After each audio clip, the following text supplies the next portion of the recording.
Oyerepa News.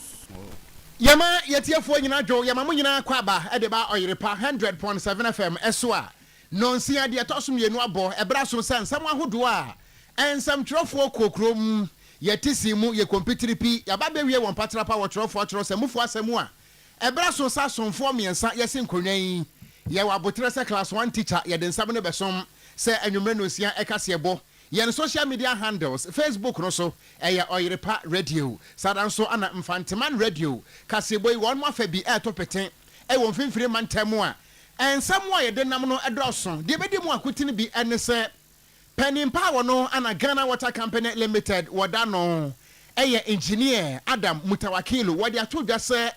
enipa mako ahasa ene aduoso num wonom afa kwati kwan so akonati ensio illegal connection bi ewon kran ye kasai aposifo ache wonom aposifo wakode ya afiti ase hwehwemu bi ene sese wowura bi abehya kro no heman patem no ma wonde nkwada se bi womoto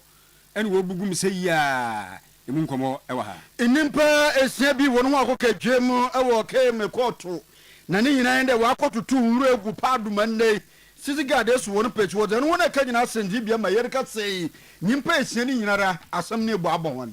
na yebebo de awura mu ewon sanfoforo mu a Ghana Medical Trust Fund oba pani a wada no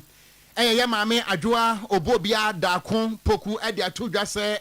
obi bia da wo beko amanone akwaja ayasa no sa fund we entimi emone hoka na sini bia wo kolebu abaya asabia wowuru abatia semi Olasanti ono nso achana dwefa pomden enhye bia koso Ghana ha huni se emwa opeyina ono na oye frankatufu na bedechir zima NPP amanyuku wa fimpinu ni eduonu anan abatu no mu ne yewra napo ze abrante bia ne dinidi Mugabi ya odini dwuma wo XY TV odina ekegina court de waka sami wefro no ho ize egu no ho fiye pa na se Ghana fo beka ye a afidada no mu 2025 September bosumeda netoso edu ebako na sada no ye ya wada ana beto odwa se Apostle Joseph Kantanka eda ya wansode na ena nwumre yi ebusuanfo wase amfanto Ghana fo nyina nim se nyame ya adomu a June bosumi aye besimu ne da toso aduonu enum wode papa no beto mpem ewo gomoa mpota emfemfine mantemu kanje nsuo ye supa se wati ase sade a ye nsuo kura sansa danse de edi akyewa emfere nsuo a akala no nti ebowra ni padua nim na mo ahoden no na wankasa oni padua no nso fefefe kanje de obia nim se minerals wo no doso bi se magnesium potassium ayom ne calcium nyina no kanje energetic drinking water nsuo papa yenko ho agina no wonti abusua so ba no nsuo nko ade a no kanje zanse wonum nsuo na nso wo sa ho yarewa posi no a ewoni padua no nyina kanje adawro manti na nyina baba besene ko ene nyanwa wasa kofo atugo so no ye twuduo mu ewo brema UGC na se tafo new road abaru danshi ho wo fra 0241449191 0241449191 0507379474 kanjen bidu bia ohia no ye de Kisma Herbal Center se bombo dinara sexually transmitted infections ni yinara no nyereba no dodo nara impam ngitamudi yedi tini yinara no fabra wobasa mo ye ba papa en wiada fa na yinara apomudin ni mu nhwemu nkabo mu ko mekira World Health Organization da botu go there afibiara nimpa opepo kwar ni wonya da mi yereba bi Ghana so kan wo bi ntene Kisma Herbal Center se won famra no won se yereba na nyana nkoten meyina ma wo hia wo afi wo kidney mo haw wo liver no hawa ba ho enyi enyom yereba ni nyifro ni yinara no wonimanyi sasa dubiara wato do yinara no Kisma se fa yereba hulu nyina fa bra bu akwa wo ben mata de sasa fo no frɛ Dr. was 0246914717 ye jira so ne de asedade bi nso ama Medimafo Herbal Hospital Dr. Time da so eno no edu jamfi kuma ni be ma se yade no eso sempanifo sum yakura no a eduru nanimu a ebe yakotoa bi se due bampa bo afire sempanisi aprawa ketoa wo hia kese ana wabobo Dr. Time da so akwasa peteshi yensire ho signboard na so Ghana fo nyina nim no efire se eba pomden kwan so a empanisi obi a waye bi daye mane mo piafo na enya me abiewu me pato ko na wonfa ebre ne nkrabia nto yade no so na pomden ani ahyemfire enya wo ne wabusua adia me pato na tena ye no eye mienu o Kumasi Asante Mantem ha no mo ebuakwa atwemagogo ubehunu Dr. Time da so ene Medimafo Herbal Hospital sadan so ana mo amu won kra pompure Mantem nso no pokuase mayira kwantempo no so wo firi pokuase a wo kwa mayira no won nsa benkum so wone mayira kwatese no ana edi nhwani mu ayaresa etamu se ba behini ntosi abomu eno ntidi ehia ne se wo bese wo bonu apoto na wafre doctor 0244 774282 and 0500 72 another 7215 ebutu adwuma ko ne doso bi no aka ho ana ena nwumere yi empanisi ejina odogoko ho asane ehunu krom wonom de asi akonkon ama yenso ya ba besom medin ade gangster cat ya mitenkura woko giabo okran mene krobia asante enafi uncle ebo baini yanko na afi kodie na aposifo nhwemu mafiti asia wo moye no yinkodi mu nkomo kakra wo wura bia wono de edi ankofo ehunu a yefre no eni akuto enya mfie be se aduasa miensa na se aduasa enan 34 de obenya ye wo be hye mpatam ho na ne emamu ano ena se bieku se bianya ado wo fa wo no mto to abu o mto agumanti mu amwo Oyerepa radio Facebook no de kwabra na se bio ni to kwan ayese yi no goso bepo ayefro nyasam ketu akra se poma hwani wo we nkwada no msusua ebi emfie dum yensa ye wanyini kra wo mu eyedunso ye wura se frempon eye nipa ba kote empatem ho na yenko hese ne mesiko wo be decide me mu adwo yeah de papa na boko na me adom na mo so oba de de ache na asem a ya te no na chese hwehwe aso kakra se ade ya ya kase ye pese etu ase se ye pese etu ase geism ye wan no be hye empatem ho no mu a wafa nkwada ne to saa no ayo baba me fa kunya yeso etie Oyerepa presenters nyane etie fo aya abranche bi a ye fle no akoto ate kron ma frante heman onu aduane ene woton se ni duma odia ni tumudi na akura ba ako ene woso atwesi kesi wo ma me so na emlanti okuru mo di jai o ma me a watwesi kesi so di ene wo ma me de ye mi bayi ne to asai na me kwakan wo atwesi kesi mi so ene ewe di me bo wan kan okura bo dia na aye wo sa branch bi fere akoto na afa me to sa na mesese woni sese me kachero bi akura ne to aye no etuwe na mema okuru ni adi si me akwayira akoto yi ya de ne ba ya ai woni na ya akwa so le na twempna 3 years bi na tese wonsumo ejere ana si ade ne kwa akopia police for akache a police for aje ne anyira da kwasi ada ene da duo akura ba akoso di edura teme so mekama luma sema akoto ebu ne tisu ogun ye ko ha akura na to a prosi pacha ega na tese akoto ni di ankura to fi wa na 15 years 12 years na wo bu omutugu ma adani are hosem pa tese na mane bonu a chese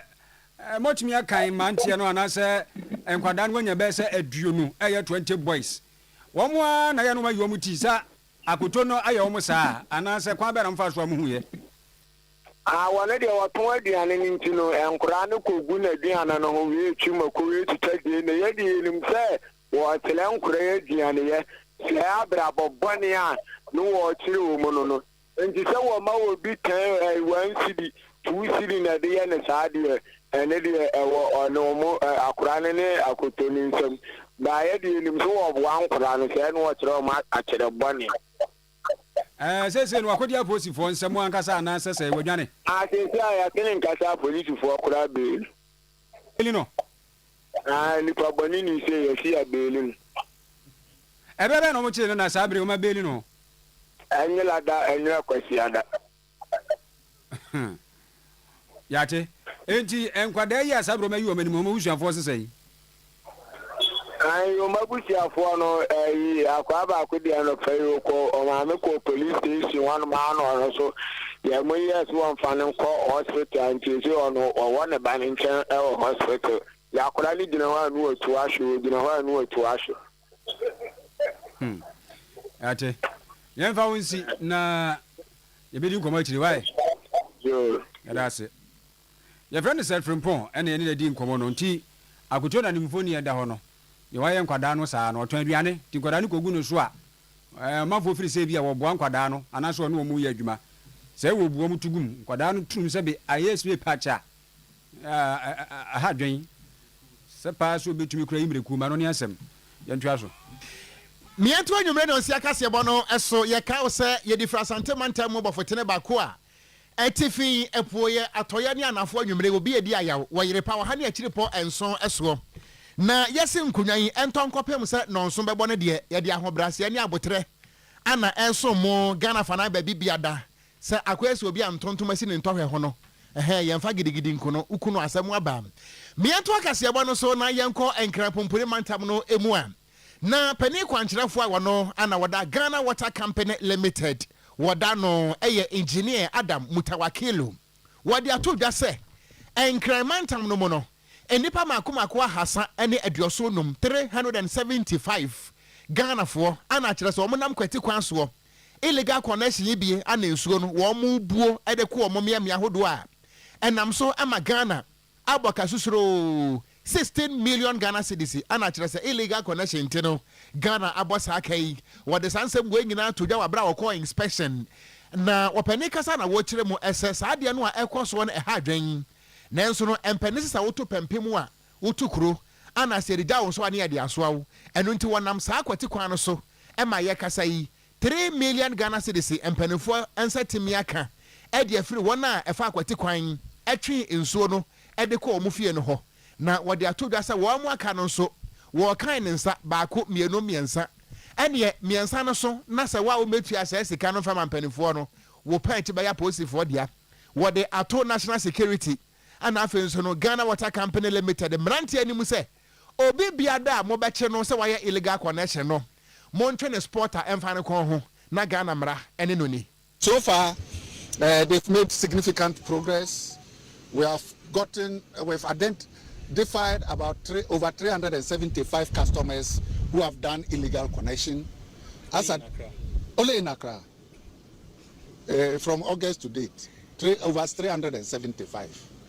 As at last week Friday, it was 397. But as we go, every day they are developing, and they bring their report every Friday. They serve as the report. How many they have identified, and with the help of national security too, they are doing well. We have their intel officers who are down giving us some hints, and when we follow up,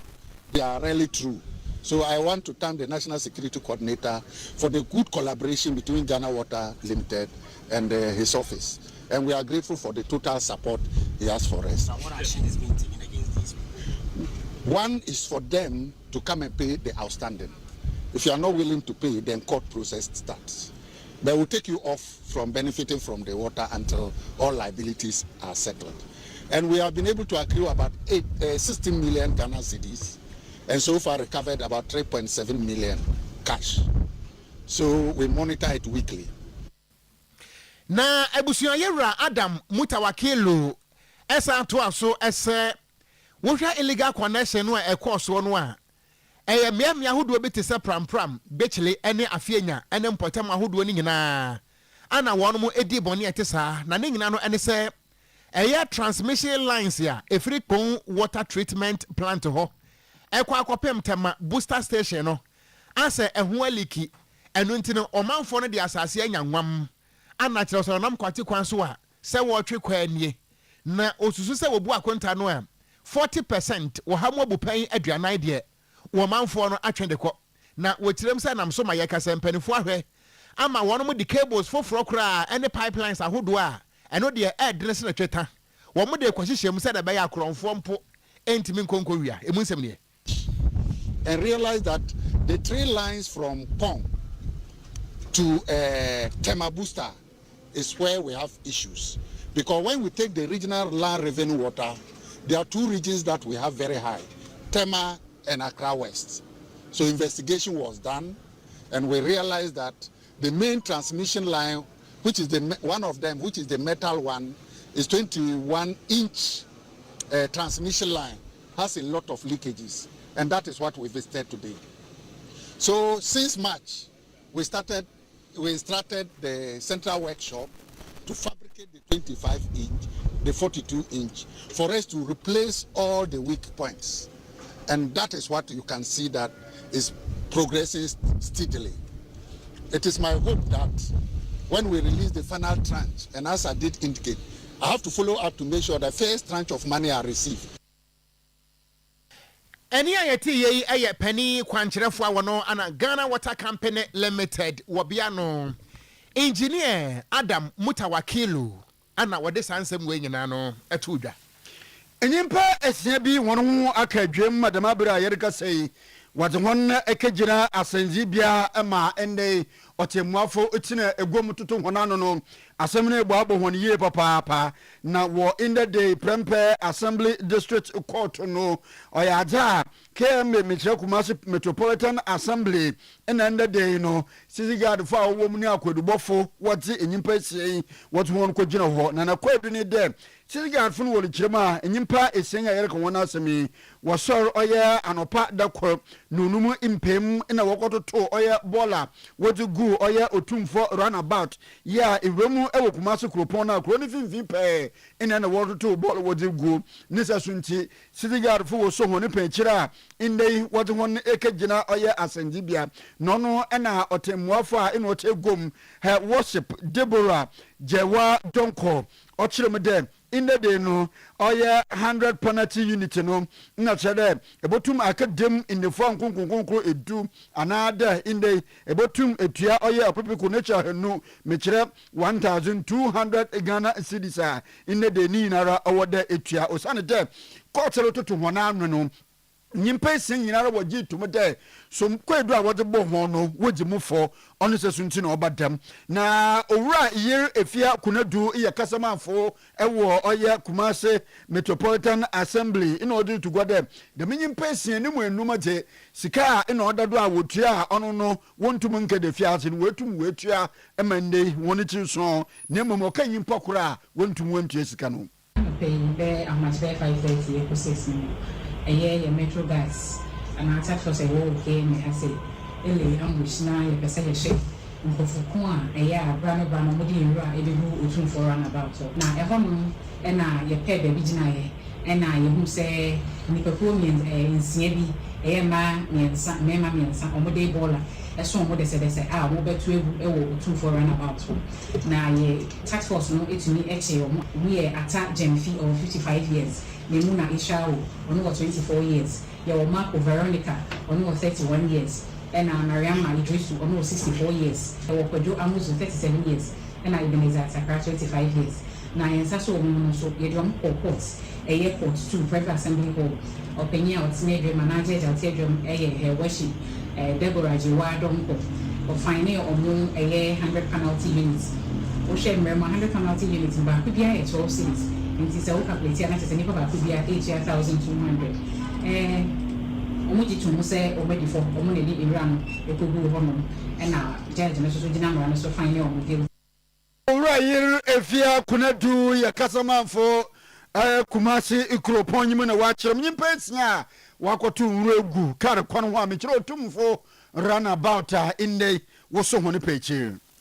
afa yekuo bi a ensha ba se etu anamom na wo mo de apomde niema de adisua de kura titiriu a de bema woni a won so oje tete abewura apomde adwuma ni mu no be kire won de kama na we no ekoso e wodoma central crusino emu na wowura batia sami ola santi ya de we nurse ni e Kolebu teaching hospital wodi atudwa se ade ba ko mpempi ya na twitwa apomde na emu ene hye papa agese Ghana mpanimfo hwe na wodi gu apono mu na eboa ema de wono no wo ya apomde adwuma no ho be ha no na fi nipa nso oni apomden a wokọ hospital akwakwagya ahwe no ono nso so benya dida so se kwa wokọ wode nkwawosan ebebe fi sanse niema hono mu a ye de ebehwe no na no wo kire se apomden enhye asesi ewo hono nyina yenim se empempi ya na to apikakra se wobi ebekwa hospital na bia ye se yenya niema ne gyan so ntenten ne ye hwe de gye ne nkwa no ene ebo se doctor no titintiro nurse no titintiro ni nyina dan ne se niema ne bi ni ho enu nti doctor ohunu de wonye eba ne sa no a na ma wonu madwuma ye na aye sope ya wo mo akra no toda na age wonsemo. There are a lot of narratives about nurses and midwives in the country, but we believe that the nurses and midwives in this country are rendering the best of care they can. But you see, we have a gap, and this gap has to do with systemic failure, where logistics are inadequate, but nurses and midwives improvise on a daily basis. However, when an incident occurs, society is quick to judge them. We can only have a working health system if the stakeholders present here can also send a message to the MC, the Member of Parliament, and those who are the helm of decision making to prioritize investing in our health system. You go to a clinic and you'll be surprised to see that even single glass is not available for work. Unti wapani batia sami on last anti ena ugusu a wokasa no ne ntu aso no se mpempi anas ne a midwife fu ya wo no mo hoi ye kan sem bia de fa wo ho enan o madwuma ye mu ne bia nam wo msa so kra ma obi ato ana no wonsia do wo ntra wonya adwuma ne ade na ene ye mo na senuam bo sia tua no egu wo mo so no o chese eno so mpempi ya wo mo ntombo Ghana fo mo ntombo na adwuma ye no ena fom sa ba ne sa na se de bia mutu anu go so sa wo mo open kwada no e ba no a pese da chibi wo mo so bebu apom de adwuma ye no mo so abemabu a ohunu so. And we should stop crucifying the nurses and midwives who are trying their best to impact society. Some of this crucifixion may end up making some of the young ones here who have the interest of becoming nurses to end up shutting their dreams and looking elsewhere. But trust me, the nurses and midwives we have in Ghana are one of the best we can talk about globally, because most of the nurses that leave this country to other countries in Europe are working and receiving rewards and awards from wherever they are, indicating that the training given to them is top-notch. However, it is said that in every home there is a Mensa there. Amongst the lot, there are some of the nurses and midwives too who need to change in attitude. There are some of the issues that if you interrogate it properly, you get to realize that there is a bit of negligence. We care less, we are not being patriotic. We just feel that we are doing society a favor. No, opani batia sami wala santine nsam na Ewura Fatima Salifu ensoso na we business educator fa no se award anasa abasoba ye de ma no afidie no ono soso wode kakra esoso no wo kire se pepi omo ankasa soso ense ohun kura ne na bondi adwuma no ye wura mu a gese usin ketepa sanse adwuma no wadin. True strength is shown through good characters, discipline, humanity, and kindness. My dear people, success does not come overnight. I come through small daily efforts. Success comes through small daily efforts. Adibia oya nenka kakra enkase adia minya eho emfaso. Oya no nya didie na kasa adia miye die ebewie ewiyepa. Attend school regularly, listen attentively in class, read your books, ask questions when you do not understand. No, Ewura Fatima Salifu, Ninsam 100.7 FM so any over Facebook so Oyerepa radio. Yanimo so na etu anamontu adwen kire kra bitim dia to obrepam nyakin kama. Mianto akasiabo no so yeka wo san nsam no efiri to sa no a akwase bofra ate ato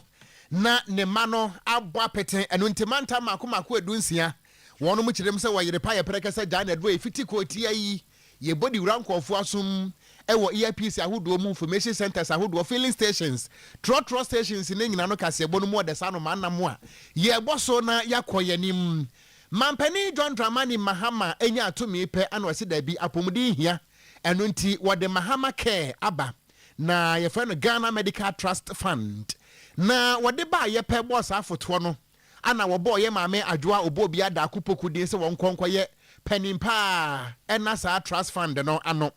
na wɔhyɛ aseɛ pɛ ana Ghanafoɔ no bi sɛ wokɔ social media no so a ɛne aborɔfo akɛseɛ petitions akɛseɛ ebi wɔ hɔ no ma wotwerɛ wonwie da wokenkan akɔyɛ sɛ documentary no wonwie da ne nyinaa no ɛne sɛ Ghanafoɔ de adesrɛdeɛ ana ɛto aban anim sɛ wɔnhwɛ na nka Ghana Medical Trust Fund ɛyɛ Mahama Care no yɛmpɛ mmoa no bi na yɛmfa ma Ghanafoɔ adehyɛ a wɔn mo kɔpɛ ayaresa ɛwɔ nkɔfoɔ amasoɔ so hu Ghana ha deɛ ɔmo mpɛ ɔmo kɔ aburokyire ana afa kurampo bi wɔ hɔ mo a ne yadeɛ no ayɛ bisi basa ebi dia yɛ tro so hu ɛsɛ hɔ ma kɔ ɛsɛ South Africa foɔ jabolane no na ni kakɛseɛ no ɔde hyɛ kyerɛ sɛ wɔn mo kyerɛ mu a sɛ nka yɛmmoa Ghanafoɔ no bi na nka saa fund wei yɛmfa support nkurɔfoɔ ɛpɛ sɛ wɔkɔ aburokyire kɔsa wɔn ho yadeɛ ana yɛ maame ɛnɛ wɔhwere gyina simpie ne apasoɔ Government Accountability Series dwumadi a wɔdi ne wɔn kran Emma appointees no obi abɛkyerɛkyerɛ ne wɔyɔ ɛne deɛ wɔyɔ no emo no yɛ maame adwoa obo obi adakopoku kyerɛ sɛ saa fund na wɔde baayɛ no dabi o ɛnyɛ sɛ wɔbɛgye de akɔ aburokyire ɛyɛ wɔn mo a wɔ Ghana ha no mo a wɔgye apɔmuden Ghana ha awi tinkalon abrɛ wɔbɛbɔ bɔɔ ne saa de amaniama no yɛde bɛhwɛ wɔ mo na mmom sɛ wɔbɛgye de akɔ aburokyire paa deɛ kan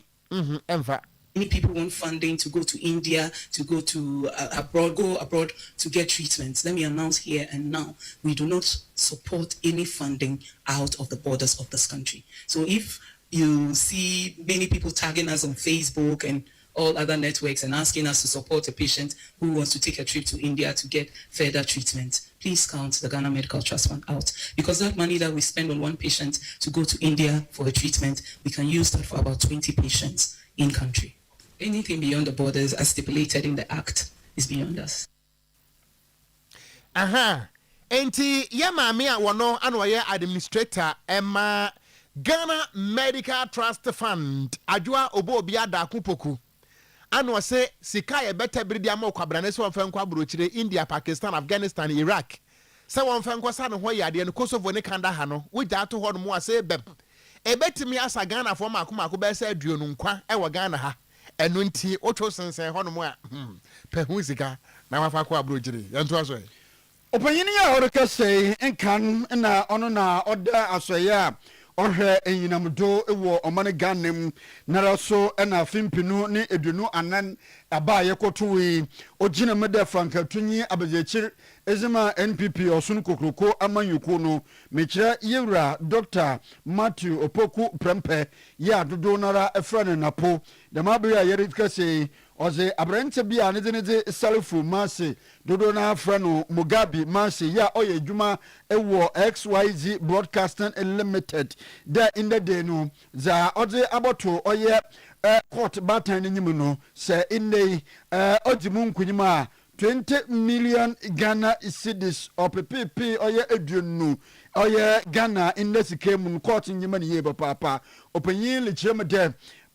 Mugabi mase itina na free to ya in the day me bosu menada otodo anano no oka asem midigu no hu fide ono yewro machi Opoku Prempe nanse kania preso dumso ya obey Electricity Company of Ghana engineers bi watem sika twetwe di da amhwan no se won hwe ni wonu dum nkanye ndam robe ya abana otudi ni nyimbogu ase e wo Ghana fu won anyim no na yewro oye napo lichem de ma opanyin na asemi orekan engineer bi anyim onto anomo no ntedam nti odina ke gina court nhwe 20 million Ghana cedis defamation lawsuit.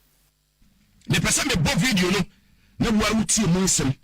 and to production team munyai audio no to man yentie ensem a ekoso enra tama meshia me frɛ ho no from only 3 days wensa na po yin na papa yin na mu na ko hia mu wo abuna kwa agogo Dr. Tam da so no the hospital ho na MPP no the benefit no na ponu ne mpanifo ne banti manda gi panu ne nyina ene barekase ne asofia MP no omo nyina be hia omo be hia no oma obia 1.5 billion omo nyina ba obia ba 1.5 billion no mde ko barekase MP no barekase asofia MP no o kan kire ofenso engineer say and Sunday say minimum asofia light me no kasi na fam waspa bidu no ti be do me no ko be fa bia me head dim say me NDP no me some information enti yera oya in the Mugabe mase asema okan edito oya yera napo ode kira na inei onyimyamfo machi Opoku Prempe endei odine kegina senji bia no ono na yete na yewro machi Opoku Prempe kirem de nsem ya wakan oyensem a wokan gunu fi onyaja wetu anamoni bi otedem torsre court ne de wonhye abrantie na echapa no mu yedini ye papa bebi okatene kada masam no ngaka afi court nsan fata bomfa ntono do de ono napono wonka kansem yara egu ne ho ifi biem odeda masam yinara etugwa ni yinara orsra court ne court mo modena amoa na nyimgu ase wo hoi onfata okani ba so the radio so as although kahubi so no to meet no DH but moto so DH na me Matthew Prempe me MPP before each by 1 each by 1.5 billion they are not ECG district directors so mundu no kane dikai semenya no kre only friend himself, there was many Ghana. Many MP for the meeting on the Minister of Energy improved by ECD district directors, minimum, and I'm present now. With the Alabama material baby, because district directors. I never pray. I was in camp. This remember lawyer, they are assembly film. Alcohol, not of stable crap. Almost a man, multiple government. Any MP for call, any department I didn't push it. The assembly, they all can, they have been say against the big for cassette, or the ECG district directors for every person. Nekwa kremini yewe matopoku premperi chem de ndisi amanyu kuno communicators in be edzenamada ebra na oye energy minister anwan wofa enyimpa bebrena ma wokoye adwuma wo electricity company of Ghana asantimantem ha nti da monkrofo na wode won ye adwuma no dwumadza wode se won nsan de enisi amanyu ku ba benimu a wonnundum nkanea na wofa sabotage won say en check na bosi NBC pe football can say they profile with ECG for that go once they are sanctuary only a mini part the one who also met sabotage Japan able circle the year minister and young minister in the ECD district directors echo and now I buy for everybody also you will be in our area where he would it take me some ECD regional director who watch to the crowd they don't look at so they can do and I said when I go to Scout, once they are sheltering. Can you say you do more Ghana, whatever I can as one way? I don't know. My friend of Craig and Rama do same. Who good you see now, who boss him castle. A home room in the middle house, Sherman. Not can you do, and I can't afford to allow my president. That can you see so Ghana for the castle pay or go to a better. It is sad as one brother said with me yet one. I'm not kind of for my bit you one.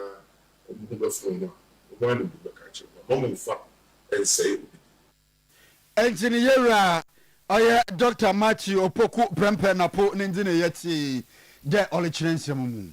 Ablekuma West na yekro assembly no tuana mobi na ene omubo wura gato baby a emantie ni mabawa wo mo hyehyɛ asebi enubone ene omo no no omakwa akububu ane anya asam ketu akra ya wudo beti se hyiabo gbegwese ne se klevene ne mpatam ho nyina adan wudo no bi ho no mo a watimi se sese ne ne mankiti bi ho no mabɔ ebi nso no ma blocks se de hu ya no a Oyerepa radio Facebook no na ene echeche mo opani George kpapo alote ya woje bre ene setwefo edi komamsi wo se nkofo nsamoni a wo hye patam odie no enya asam ketu akra dura radwo na ho ana asuru nti we no mo ne danso ma posifo assembly no eka ho no mutu anamo yi a won ma ko dwiri sampatem won adan a eye gato awodo nyina atoagu enya no nko wo mo fa ho so achichiri nipa no bi ena afa nubone nso so mo jeje yi no enya asam ketua. Today Monday, we are here with the security, regional security council, with the municipal council, with our task force to crack down on the illegal activities that is going on within our municipality and on the beaches. In fact, we've come here a couple of times to talk to these people because the community is not happy, parents are not happy because their kids are also involved in this illegal activity. And so we've asked our van to come around to tell them to demolish these ghettos. We've also come face to face and talk to them to do away with these ghettos, but still activity ongoing. And so today we are here to demolish all the ghettos in our municipality. We are starting from here in Chiabo and then along the beaches to Itikwe and to Kulifi. This thing is going to take us a week or more, but we are determined to make sure to ensure that our municipality is clean and this activity will come to an halt. We've also seen a lot of exhibits, weed and some other things. I don't know what they are, but the community is telling us that this is what our youth are involved in. And they're saying that when we come here on weekends, it is a very, very bad thing. And we see a lot of smoke and people do these things without any fear. And so today we are on top of the game. MCA wo Ablekuma West municipal na moten wenka no opani George Papa Loti ni nsam ni chechirimu ana mo mutu ye no nkomo kakra na mo atie miato adwumre no nsia kase bono eso na ye mo mfenwura arehosam emu na sagana fo beka ye a ebo bosomeda na toso edu baako afedada no emu mechire September 11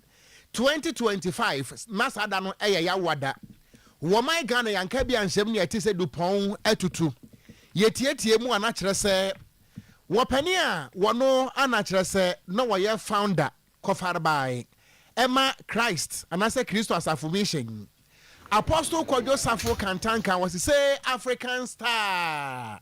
papai bamwo wo ede ne nsato no so a watabire no ede no ekọ ense do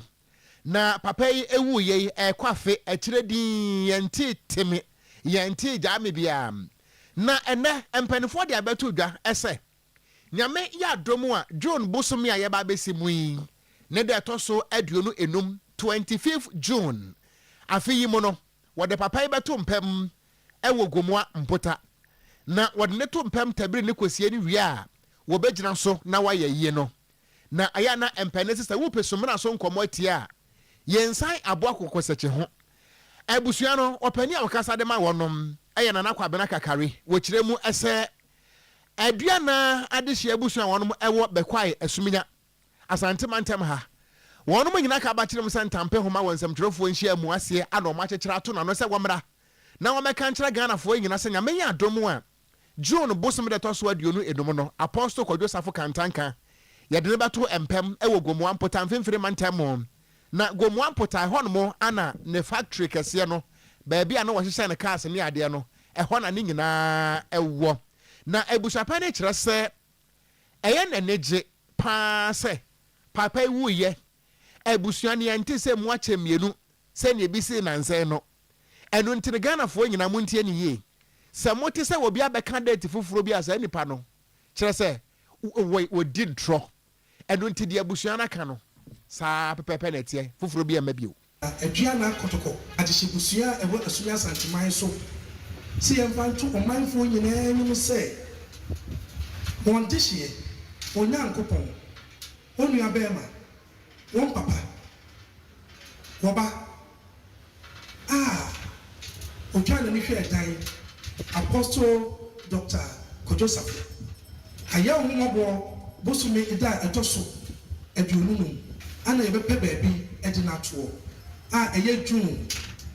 25th 2026 saa day ana busua ɛne asɔre mpanyimfoɔ ɛne ma nyinaa aka wɔn dwuma bom sɛ saa day ana ɔbɛhwɛ wɔn dehyeɛ korabea afei wɔsɛm mfa nto Ghana ma nyinaa anim sɛ obi sɔre ba so yɛ sɔre panyina ɔyɛ ɔba bi anaa ɔyɛ busuani ɛbɛgyina ɔkasɛm bi a ɛyɛ burodogoro adasɛm ma obi antie no gye sɛ wate afiri aduana kɔtɔkɔ royal family a ɛwɔ sumunya abusua panyini owura nyantakyi adomako anum ansa na ɔgye asɛm no atom yɛbɛsie no ɛwɔ gomwa mpɔta tutu yɛ deɛ abusua panyini sɛ memfa ntom anim sɛ ɛno so duru hɔ a ɔbɛma maso ate sɛdeɛ ɔde wei abɛtom anim no enti abusua se saa neteɛ na akokɔ bi deɛ wɔ nim adekyeɛ nanso wɔtie di firi wɔnia no ɛno nti abusua no kɔtena aseɛ no wei yɛ aduana adehye abusua a wɔnom ɛwɔ bɛkwae asuminya asantemantam ha wɔnom kasa amanfo nana kwabena kakari ana na wɔgyina simpie ne apasoɔ nsɛmtwerɛfoɔ nhyia mu aseɛ ɛde ato dwa no ɛno nti sɛ obi firi kwati kwan bi bɛka kyerɛ wo sɛ wɔno ani awurade no a mohwɛ na mo anye ani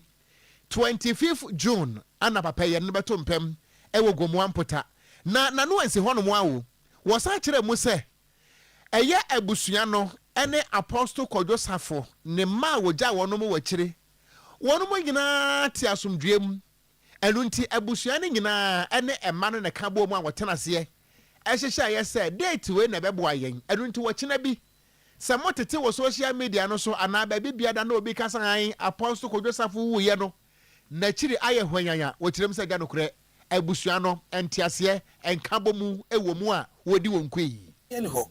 ntiaseɛ wɔ hɔ ɛsiane sɛ ɛno mu nyinaa ahyia ɛne obi ahyia nti yɛwɔ krataa mpo a ɛkyerɛ undertaking a yɛn nyinaa ahyia bɔɔ ɛpɔ yi ɛsensan ɛwɔ hɔ na mmom ɛnnɛ no ne ho dodo no a ɔkɔ ayaresabea ɔno koraa yɛ sɛ kɔtumi wie ntɛm a ankɔbɛba ɛde sɛ mowɔ ɔkye yɛ yɛdwentwɛn no ase kakrakraa ɛma tam a yɛde hyɛeɛ no ɛhyɛ sɛ nondu so do mienu ene mpemu ane yɛhyɛ eti bibi pia ni ho so obi ka sɛ ndokɔ bi wɔ asɔrema ene mantam abusua ene asɔrema mantam ana ene mantam a ɛnya no kore saa enti nana kwabena kakari wono ne kasa edema the late apostle Kojo Safo na abusua ana wode date no ato dwa no yento akase ebo no so onyimnyamfo Haruna Idrisu na oye osafo hwe wo mosua de wo man Ghana hinara na ozero to Ghana fu yin enyim de ebirbi a wetwom a ekọ ntuadu school wo man Ghana mu a aya na inziban no ho aye nyana ewo ho ne Oyerepa no de mebro no wetwom yie papa opanyin le kyerem de abani a otibi modisi ne nyodo ose Ghana fo ebode oba obeye nsakra ahoro obobo ma free SHS adwumadina akodo yie papa no ona no oliye na nansem oboto gode eko introduce schools ahoro a indibana wodro momfama ni bi nyu no sisiara aban inne wetum wetwesika botin bi is out wa inne wozere ebama oye wodeboto indibana amamofama ni iye papa odeda mensem yina to go wabra woko pa oye dwumadire bi ho tam mekere National Teaching Council Regional Office ewo Tamale eno odeda masem yina to go the feeding of Free Senior High School, we came to the realization that there were many times that schools had to be closed down, or in the course of the academic year, students had to be asked to go home because there was inadequate food available. That is now under a review of the Free Senior High School, a thing of the past. There is adequate resources and adequate funding from GET Fund to finance Free Senior High School. The other department of the review of the Free Senior High School is infrastructure. And many of you here are head teachers. I see the headmaster. I see the headmaster who is representing one of the teacher union group of Nobisco. You will admit that between 2018 and 2024, your numbers have increased threefold, if not fivefold. That again was not accompanied by commensurate infrastructure expansion to take care of the increasing numbers. Nana kwa mu no yimnyafo ha na drusu cheme de ahwe oye free also chesi inkwabate ba se bi abana ya nsakraya ani nyozi botu mumpuni ye papa infrastructure financing and afi feeding na chede sikasema owo free SHS mu afi adansi na nyama ani yinara obotu mu aboye papa ina kona obafa do no wa mamo from manage bandam roba ya wobom hon enwumasua odimu ye papa abana ya nedam. We promise in the manifesto of the NDC led by President John Dramani Mahama that we will review Free Senior High School. There were many who chose to interpret review to mean cancellation, whether they contacted the Webster Dictionary or my dictionary or their own. They know that review is review. We have accordingly reviewed the Free Senior High School, and we have reviewed it in 3 departments or enterprises of its implementation. 1, infrastructure, and 2, financing and feeding, and 3, quality assurance in terms of standards. In terms of infrastructure, we will all admit that between 2018 and 2024, the country witnessed exponential increase in the number of Ghanaian children accessing secondary education. Commendable initiative of Nana Adudankwa Akufo-Addo. Enti onyimnyamfo Haruna Idrisu osafo hwe womosua to wo oman Ghana. Na yekuta wonsa bosome ne de to so aduonu enan afimpimi no enidumienu ejese July 24 2012 ena obifu James no mampani tina konwa so ono office mpo beto dwa befu Ghana fo se papa no ato nananom ewa nsiedo ono ne Ghana mampani a tia konwa so a kire se dikan kra ya se osan wo office ya chese ewuo sa be kofiri kwamu Ghana hata din bebi abefa bi din sanse udupopa ena itutu ye na emu nkoma no Ghana fo bisa ne se ade poti ena obefo etumi ekunu sa ntinka woye wo man ni na japade ne de yemfa report no to badwasere de na Ghana fo ehunu na yedi hu nkoma ase maka obi ani ho awunim ena ne kokoa yudo ho susu de yenim se obefu tia no atiam ana tutu no atiam wone no na namwo and you be drew chese mampani na traye go do boss ekufo na danki town dia no ene ye bisan se enti yana yankasa ya mampani anu otia konwa so bi fuje mesin tato se bra kogu woni ma de kodi a ekum obemfu sansa wo de woni na wo se hwe emfie be se du na ye ntemu ni no so no ankasa betumi asekire wo de ne se sine bo akase woni ma de kodi a eku papa no a wo boa sanso no ankasa kro autopsy report no wo mfa nani ehunu nti Ghana fo mutumi na nom kase ebia ono no ben wo behunu dia wonnim hwe. In fact, when he passed, a lot of propaganda that I took him in my vehicle, we didn't treat him well. He was not sent to a children's ward. He was not sent to a maternity ward. On that fateful day, he was taken straight to the ICU. And so, in the midst of conversation, and when people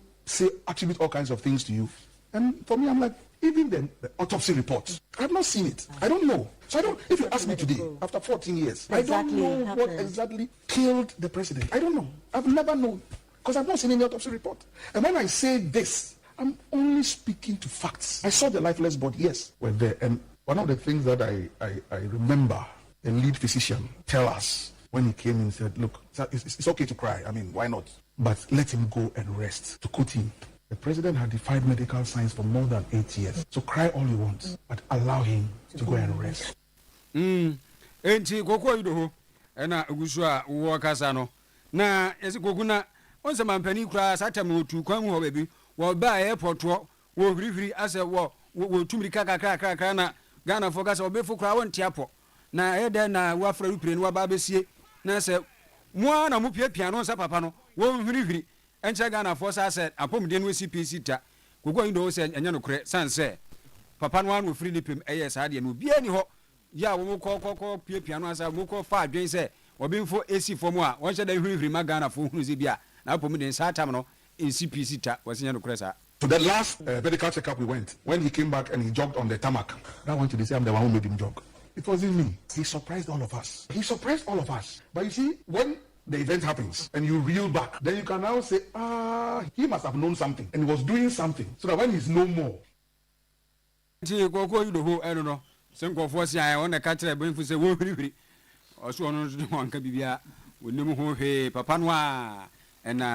Na wo itu anamu bia tisa eno na busia 100.7 FM so eni Oyerepa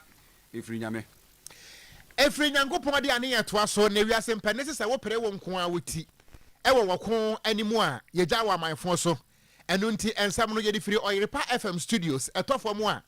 akwesa nkradoko da nkurumankwan mu yetwa ye ho saa no a ye nam Ghana fa na ba bibia da manta makoma edu nsia kase bon no jai musa baby hinin to si abomu Korea tenasia ensempi na mayemra sante mantem na Menchia Palace Museum ye kasai wonu ene UNESCO Ghana akaba chire mu a eye second edition otumfo osetuto otosomienu Arts Awards wonu mo de ba hye so na dwumadie yi wo kirem se bosumi de toso edumiensa ana sa abaso body adwumadie no de tosomienu ene nimpere no so no wode ba hye so ewo kumase na pani kwankyerefo a wono ana Menchia Palace Museum woda no eye owura Ivor Agimandua wode ato dwa se dwumadi a mba bedie no botaye nyina no enne se wono mo ebebo Ghana ya bose kire se ye tradition amamra ni amane ye bebo ho ban ni aton de akomyemia ama Ghana fo nso ahunu se wo men se ye ntim kwa na borokirefo nso akasa ampa eba pa say mo kire say abose ho ban a wo men ye ade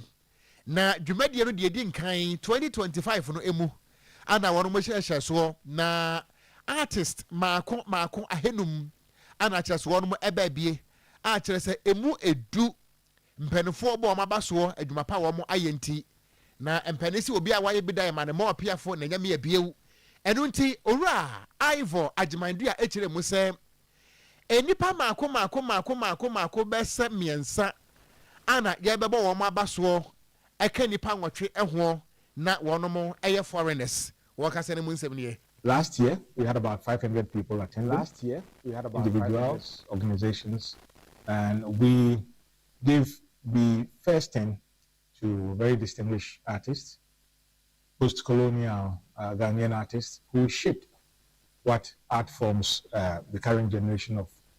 creative artists inherited over the years. na yewra amana no ansi ho no mo awo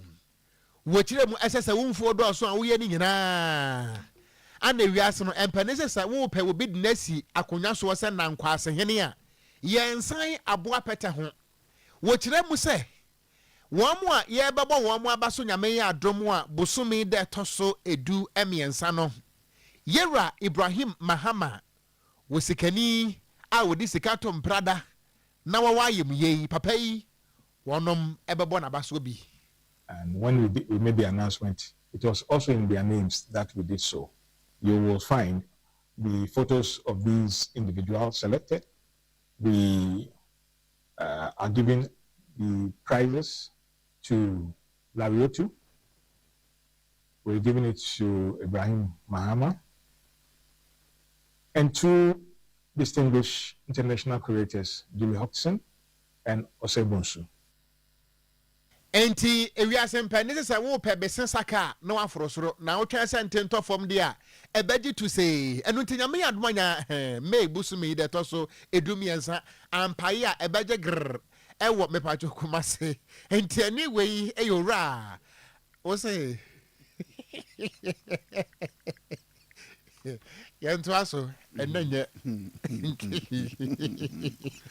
wo afe apem ahakro eduenum awotwe mrejira 1958 ena oman Ghana yeze oye school pona inde wadetete mbranyimfo wo man Ghana mu bobo aje na chede enfi eduasia esia inyi mekire Ghana School of Law na wo dem abrene mun ena mbra otechi nkotenye de Ghana School of Law nkoten enye oye entetin bia waji tum de ehwan ena obotum watete oye mbranyimfo ma wasum oman entene potokasem dem monopoly no wa enjoy ya chere papa enfe eduasia esianyi nenne ya yereka sei afi a otwemi afi oye impimudu eduanu enum ena mrabi ikoto oye mrahye begom de dem oye mbra no wonnam yie papa na inne oye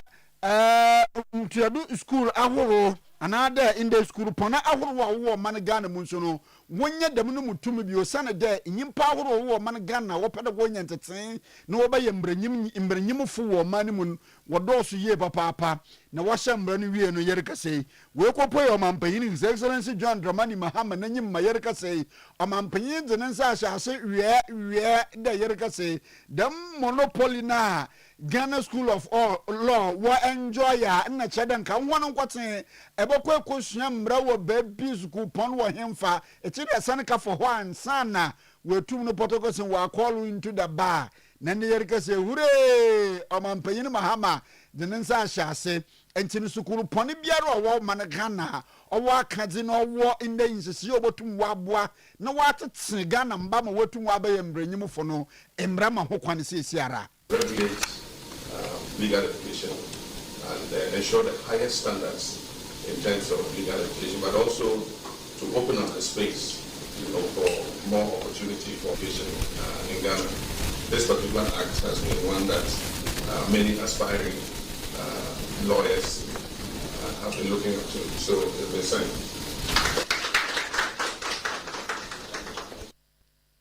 Enti inna day wa abanikasim His Excellency John Dramani Mahama ene oda abaye papa oya Illegal Education Reform Bill 2025 ordinance achase ene na eno na bushua for Ghana Health Service for na dia asebia baba tudwa Dr. Franklin Asiedu Bekwen wono ena kasai ne nchechemu kakra wode ababa tudwa ene se wo mo ehwemu na ehwemu no mo ye no Ghana subonto ya no akopie mu Kivedia adishia na wo mu ebi efro Australia South America ho baby ena fe efa no Asia so empatemu adishia no bi no mu afi America na Europe fo so bi a no mu wo mu no yade bi atie simu a eno ne fe no hantavirus na za hantavirus yi kire se bobo eba ho ntete ho ne nsuanso bi a wo behunu no wo be fe saa ti be fe saa na wankasa timi saa se waya se wonto so no ntosu tutu wapo no wapo so wewa afeti paye bedwa wo se gaga na fever nsoso fever de ne ho agimu a ene wakasa timi seju afi huhum ye nsi so na we no ncheche mu ase eye kra ne coronavirus no said ye no e ba etie no ntete wo na akwa ye person say ohum ye sisuo no na wa hwe yi a na de wo eto na nanom e wansie do no na Dr. Franklin Esiedi Bekwe e kire say wo hwe mu a Philippine fo bi susuo no mo e wo subontom ni mu no o metumi abu nkonta e woni sa hanta virus yi e kire won no emu be sa miensa de e beka say wa fa mu ato nanom e wansie do emum nse NTC Ghana ha na say entretre enko abibrem afa na ba bi ade na nsusu no said you mgu so mo yetwe mu no mo ye nhye se be ya ade no kra na me ha mbegya na ne epo no so mo mfa na ye ntene ba bi nwune ye ho Dr. Franklin Esiedi Bekwe ni nsemni. So we don't have evidence that it's according to community. Normally, if you get a community, then it's a different error. The evidence is that persons who have had it out on the ship or as they got out of the ship. So we still confined. For Ghana, what we have been doing is activated our emergency system to make sure that we are aware of it, that we should suspect it with your consulting rooms. And then, if possible, you will send the samples to our lab. Thankfully, Noguchi can confirm the case. Likewise cases here. And then we also have our special center that can manage cases. So we are also trying to communicate to the population about what we need to do to prevent yourself from getting infection. So clearly that's what we've been doing for the past few days. Dr. Franklin Esiedi Bekwe, one na Director Public Health, Emma Ghana Health Service in T, kakra ono so ede Emma yeni. Mientwa kase wano so na yentwa bosompo ye boye moto omui yakwa sa asere wasika nsuo na yakwa kopie mu ewo Israel man no emu ye kasa yi Israel man no asa ka won ho biewu na topa ye kodie wuo won mo asa age ba ko mu ma ye kasa yi eye Lebanon anafo fem ekum enipa makomako enan afoforo pie no anso ane ye kasa yi won mo eprepra we no ensem trofo a won ewo Lebanon ana mo de sansem ebetu edwa na National News Agency NNA anebo amane se enipa mienu epepraye no eye wo mo a wono mo eye adwuma ewo eya pomoden aso ye ne atena hodo na ye kase ya rohye wono mo a ye de o makwa kopie mu ewo ayasabia se ye betimi age wono mo enkwa eno nti wei ene nkomo a efri Israel ene Lebanon tokwa wono mo ekono emuba Nansei na oboto ugwa de eko America manimu a won abankasim se ro man Ghana abankasim na chade Jubilee House ho yegugu a na ewromu wo America kobna Trump ne Trump kwa won Friday ho nti ne Kofi Trump ne kroma ene we ya nansei wo White House ho Trump na ne abanimu mpanyimfu na wo kwahye mo ho a wole didi nkomo na watoto na nka wakeka hwana na oh what ya ne tura kasa tete na bohwe Donald Trump wo mu oni shefom wodi ru akati nsibi echi na chede ono na vice president yinara no wo bo modena ina ndede no woyi hon wodi firi ho no na ba mofa ina wo White House won ina de no nyame iji hono afofe na won se iso abrantia nanka oluka di ewo otedam korokotu itu Isabel America mampanyin Donald Trump no wonse iso no mo abanta ko Allen weje mfi eduasa ekwar 31 years California ena ofi no ena wodin ekegina asanjibia ena kwedubofo di kwedubon no wobisa na kwedu a woda boy ejimu bimana ejimu fo no sedabe mindimu efo enti no woma madina na oye oman nimre panyin oye attorney state attorney no oye zero abe ojinam ena inde oluchirema de woma madina na wonfa dem kwedu no fo mbone de abrantie nkore ye weyi yewra Donald Trump ne nkwa ojefri ninsem na ni yinara no nso no prosecutor ni odedama asemitu wobisa abrantie no se dabe otimufa onyenye kura na imbranyiminya ojinam no olutwa edache abrantie ayako alini chirem de enyimpa ebieni bi ejinima indei waya Department of Justice officials a wodu hono ewura asemi mu a ono yambranyimi dim abrantie lijem de won bo madena anyi dem nkrofo no wonfo won mfi asem ne mu yie papa wopede waye wono ho de anamontu abrantie tu ya wodu ko eduru boni ebi kan wan nanso bia nkan wan enti dem nkrofo ebien wodu won ho jimi pe na kyerɛ dɛ conflict of interest leyɛ wɔ abase mu ne sɛ so nti dɛm nkurɔfo no nyinara no ɛyɛ adze a wɔnyi wɔn mfim na wɔnto adi yie papaapa nti no wɔbudara yɛ a nnɛ de asɛm lekɔdɔ a ɔtɛmmuafoɔ ɔte gom wɔatu asɛm no ɔde aseda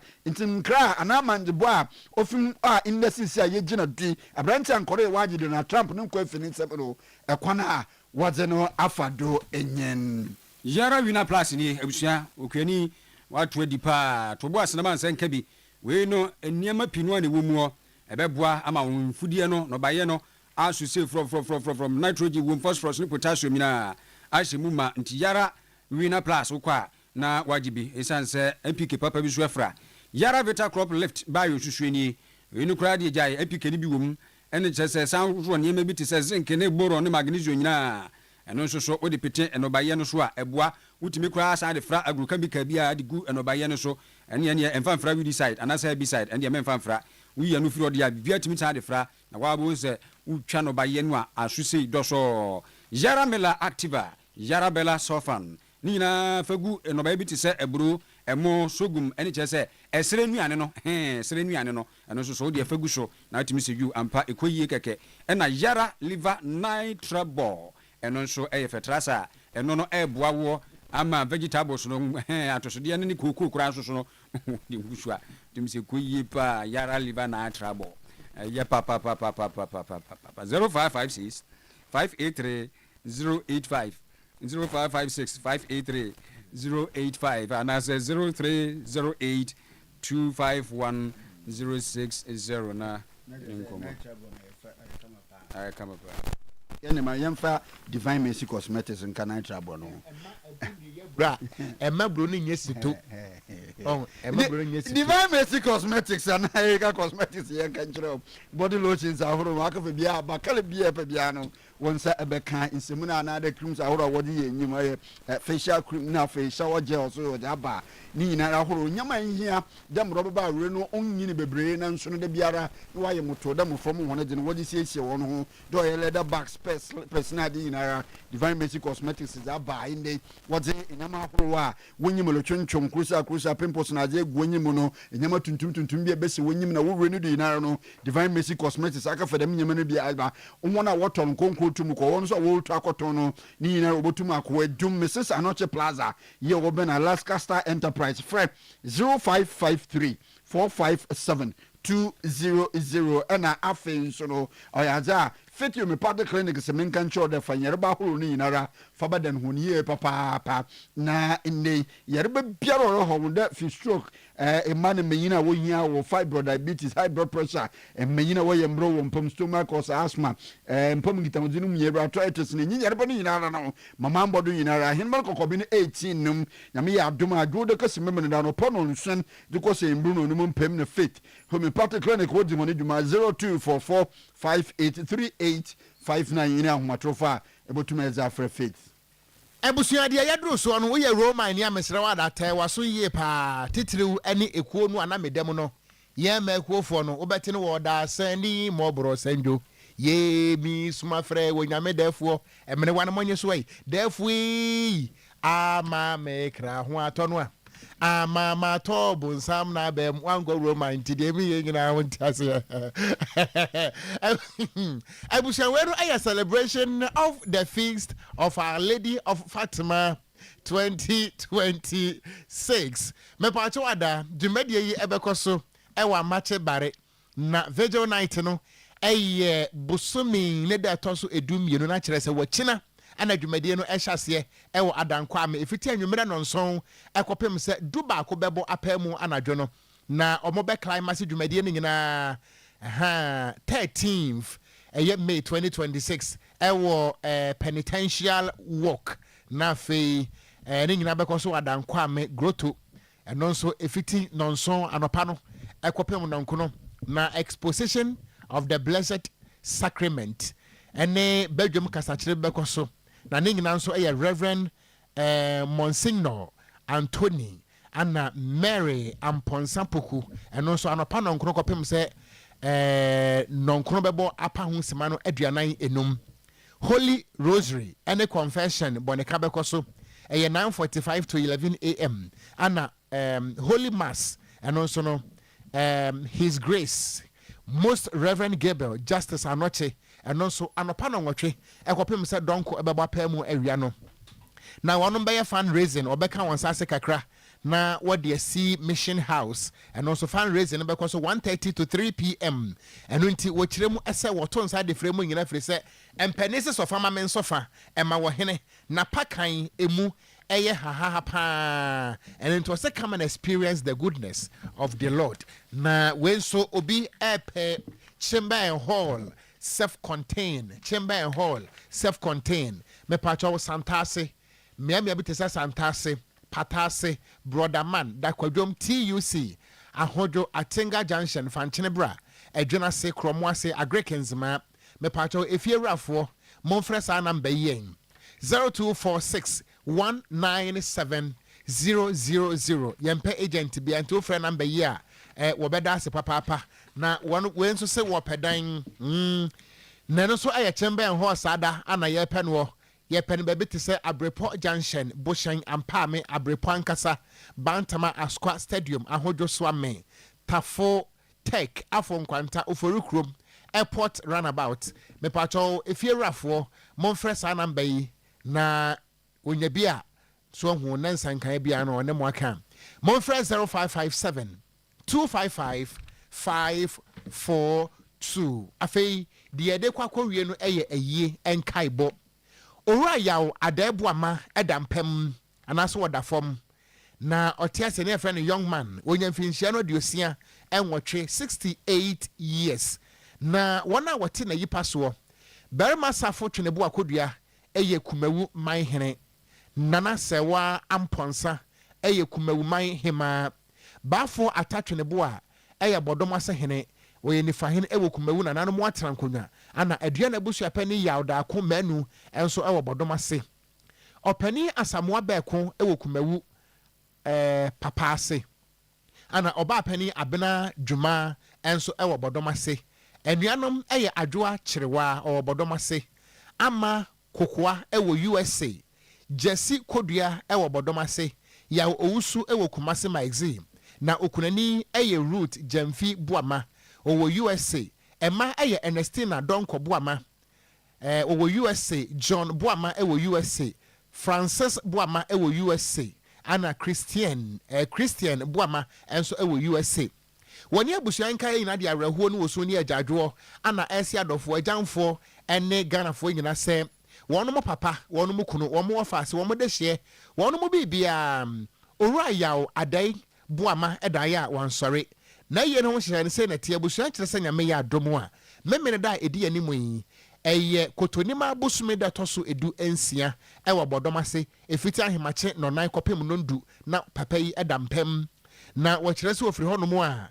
wɔbɛyɛ awufosom no nyina ɛwɔ bɔdɔm ase Methodist School Park hɔ nom a ɛhɔ no bɛyɛ awufosom no na wɔfiri hɔ nom a ɔbɛsa abɛtena se ɛwɔ apata ase ɛwɔ bɔdɔm ase Methodist School Park ɛno nso fiti awia prɛm to brɛ kɔpem anwummerɛ no nsia na wɔde hyɛ yi wɔnom n'akyiri sikasa ne kwasiada ɛyɛ 17th May wɔbɛkɔ St. Stephen's Roman Catholic Church na anɔpa na wɔtwe mpɛ mu kɔpem sɛ du baako bɛbɔ na wakɔda Nyankopɔn ase na wɔpɔn asɔde a ɔbɛsa abɛtena se ɛwɔ apatam ɛwɔ bɔdɔm ase Methodist School Park hɔ nom a prɛm to brɛ kɔpem anwummerɛ no nsia abusua si deɛ n'akyiri ate anyi ɔno ana ɛpam ana ewiase nso no wokɔ obi deɛ na obi nso bawo deɛ no nti wɔfrɛ sɛ mommrae na mommɛma wɔn daakena abusua yɛgyina wei so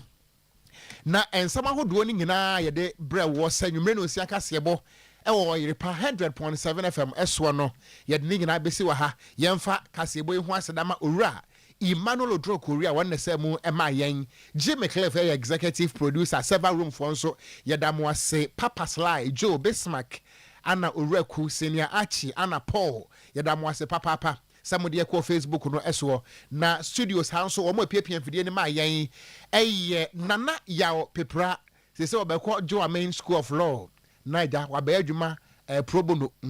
na afei Sister Patricia entry bosiako abɛbrɛ sɛsafo a wɔn nso bɔ yɛ kyerɛ dɔm so hu sister nie wɔn bɛ piapia mfidie ne ma yɛn a yɛbɛsɔ so na afei mpani atena se na ɛnɛ no sɛdeɛ sitie no momfa me kwa high Christ kakra na mabere kuro yim medin ade gangster katia mete enkura woko giabo okra nti so mbo itede aye no da be na beba na asem yaka ma asomdua ba edabadu na ba cho we okay there wuni maduma bibiansi wuni maduma nka sa mere wuntu timi fam na sa mere de na sie